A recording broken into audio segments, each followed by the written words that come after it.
Hello guys, welcome back with me again in the channel. On today's tutorial, I'm going to show you how you can create table on Android phone using Google Docs.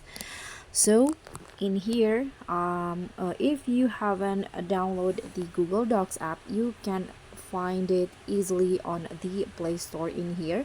You can just tap on search and then just find Google Docs. So this is document apps by Google. You can see after you download, you can just tap on open to launch the app.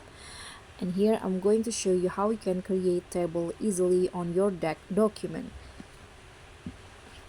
So I'm going to just start creating a new document. So you can just tap on the plus icon, and here you can choose between if you want to create a Word file or Docs file, or you can also use templates. So here I'm going to just create a Docs file in here, a new Docs file.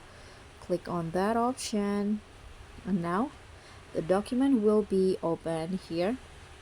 And to easily create a table, you can go click on the plus icon at the top here, the top of your Google Docs, and there will be this table option. So you can just tap on that here. Now what you need to do is just set how many columns and rows that you want to create.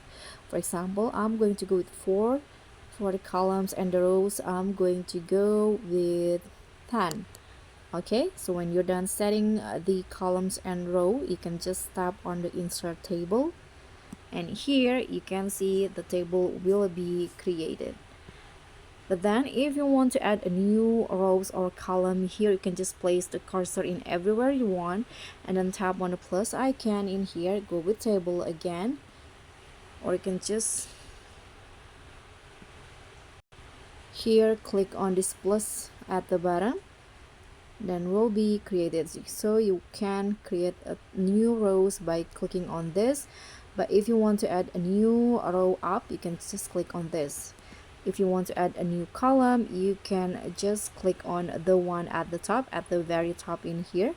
And here if you want to add a column to the right, you can click on this. You can also delete a column or rows by clicking on the three dots icon, and there's this option, delete column or delete rows. So that's all for me. That's how you can create table on the Google Docs. I hope this simple tutorial will be helpful for you. So thank you so much for watching. Please don't forget to click on the like, leave a comment, and also click on the thanks button and subscribe button below. Bye.